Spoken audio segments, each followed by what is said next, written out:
What's up, guys? Thanks for stopping by. So officially today, it marks the middle of 2019. It is June 30th as I'm filming this. So with that, I'm giving you all my top 10 favorite movies of 2019 so far.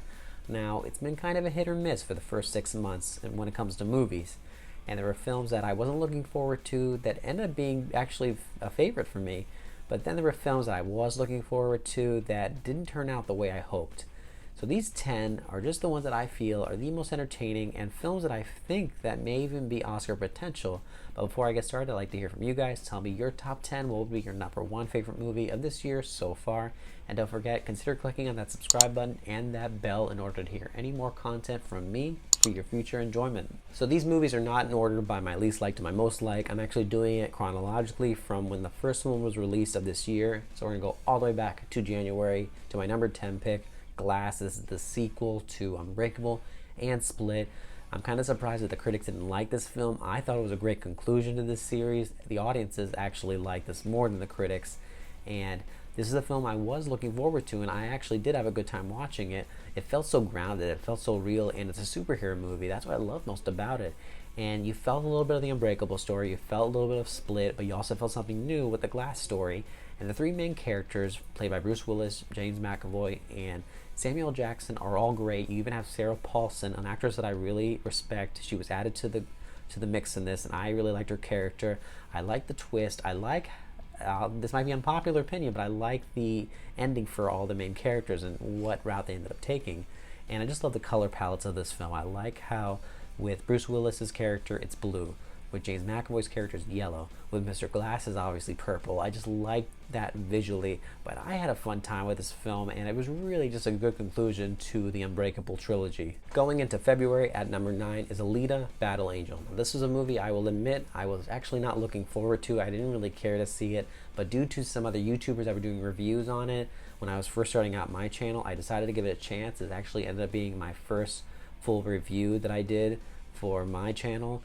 And I gave it good reviews. I actually enjoyed this film, and I know it was based on a manga comic, but I wasn't really familiar with it. But I had fun watching it. I actually enjoyed the story. I loved all the actors. The special effects were amazing. James Cameron was a part of it, so it was a no-brainer that it was going to look fantastic because that's what he's good at. And just visually, it was also beautiful. A lot of good palette colors that were used, just like with Glass that I mentioned. And I don't know if we'll get a sequel to it. It would be nice if we did.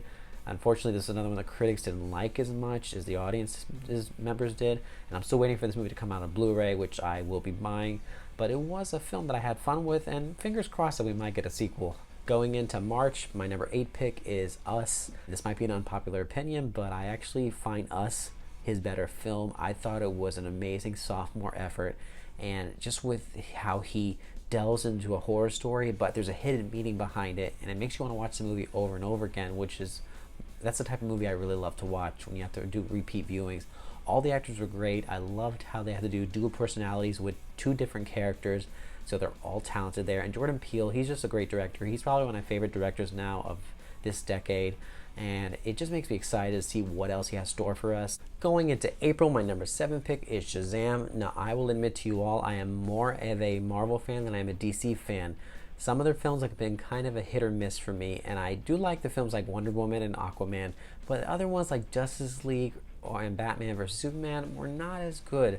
But this one really pointed it in the direction that the DC universe is meant to go. It had a comedic flair to it, something that the other films were kind of missing. Most of the cast were younger kids, which gave the film a bit of life to it. And also, the movie had a really attractive color palette to it, something that the other films kind of needed to work on because to the eye, it's not really that attractive to some of the films. And this movie is really pointing the DC universe into a better direction. And I just hope we can see Shazam with the future Justice League movies. It'd be great to have him as that addition to the team. And just Zachary Levi, he's perfect to play Shazam. But overall, I had a great time with this movie. It's one of those films that really did surprise me for this year. Alright, going from DC to Marvel, also released in April, is Avengers Endgame. If you saw my review, you knew how much praise I gave this film. I loved it. I thought it was the best way to end the past 11 years. This was the event of this decade. It started with the Avengers in 2012, but it ended with Endgame in 2019. It just gave such great closure to most of the characters that we've loved for the past few years. And I felt that the first hour of the film was so dramatic in a way that it's almost Oscar worthy. And some people may or may not agree with me.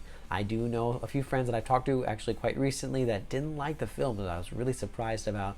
But I thought this was a really well made movie, and being that it was a 3 hour film, it just felt so epic. And the last scene of this film, the last battle, was just so memorable. It's something that only the geekiest of comic book fans could ever dream of happening. I enjoyed it. I don't know how Marvel will ever top this movie. I believe they can do that. And I'm just looking forward to more and more of these superhero films. I don't care if people say it's where they're getting fatigued from superhero films or not. MCU is really on top of it. I'm just looking forward to what they have in store. And I just had overall a great time. Going into May, my number 5 pick is Tolkien. Once again, this is a movie, unfortunately, that didn't get really great reviews from the critics. But I enjoy this movie. It's a film that's not a big blockbuster movie you'd expect to come out during the summertime. You expect this type of film to come out later on in the year, but that's what I liked about it. I liked the simplicity of it, that it was just a story about a man who created such an epic book series, Lord of the Rings. And I like films that have that biographical storyline that's about an author. I liked Finding Neverland, Goodbye Christopher Robin, even Saving Mr. Banks. I consider that a biographical author type film. But I just like the authenticity of the era that it takes place in. I like all the actors. Nicholas Hoult was really good as Tolkien.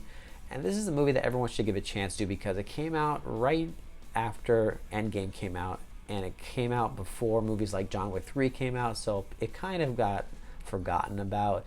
But I'd say check it out as soon as it comes out on Redbox. Just give it a watch. It's really good just to see the inspiration of this man and how he created such great works of art and literature. And being that I just mentioned John Wick, my number 4 pick is John Wick 3 Parabellum, and I was blown away once again. The action, the choreography, Keanu Reeves, everything he did in this film, the look of the film, the visuals. I liked Halle Berry in this film, this addition to her character. She wasn't in the movie as much as I hoped she would be, so hopefully she'll be in future John Wick films because this film leaves it open for another sequel, and they just announced a part 4.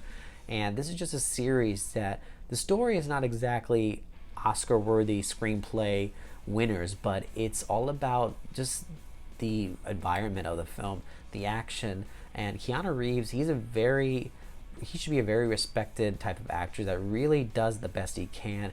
And I don't want to say the word comeback, but he is definitely on the road to greater success in his career, especially this year.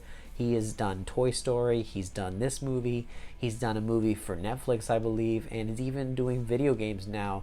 And it's just that he's doing so much and he's so talented, this guy. But this is a film, when it comes to the action genre, that really everyone should just take a look at because it is eye-popping, the action and just the look of it overall.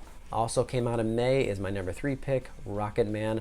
This movie is another one that I really loved. I feel this movie is destined to be nominated for quite a bit of awards, but Taron Egerton deserves an Oscar nomination for Best Actor. He pulled it off so well as Elton John. And I liked, this movie surprised me that it was a musical, but not a type of musical where it's a biopic where the artist is singing all the songs on stage. This is an actual Broadway type of musical, a fantasy type, with other characters singing the songs as well, and I really like that. I actually like musicals, so I enjoy that they did that, singing all of Elton John's songs that revolved around the story, and just great costumes. The look of the film was attractive to watch, and I was just entertained the whole time. I didn't really find a lot of points that I was really bored by, and it was just a movie that I hope they can make more of. I know a musical genre is not really the most popular, but if they do it this way, I think it will attract a lot more people. But just a movie that I hope that gets a lot of Oscar recognition when Oscar time comes. Going into June, my number 2 pick is Toy Story 4. Now, if you saw my review on this film, I did say that I think Toy Story 3 is still the better one out of the 4 movies, even though I had a fun time watching this one. You get closure on certain characters like Woody, and it was just fun to see not only him but everyone else come back on the screen. It feels like old friends just coming back to visit. We haven't seen most of them in 10 years, some of them even 20 years, like Bo Peep. And you even get a bunch of new characters in this film, a lot of them really memorable, like for example Duke Kaboom, once again played by Keanu Reeves. And then you have Forky, which I think is going to be a fan favorite for a bunch of kids. And it just teaches you a lesson on where you're supposed to go in life, where you're meant to be, what path you're supposed to take. And that's one thing I liked about the Toy Story films, that they all taught a different lesson that we can all learn from and really connect to. But just overall, I feel it's a movie that I feel I should have put in my top 10, even though it's not my favorite Toy Story film.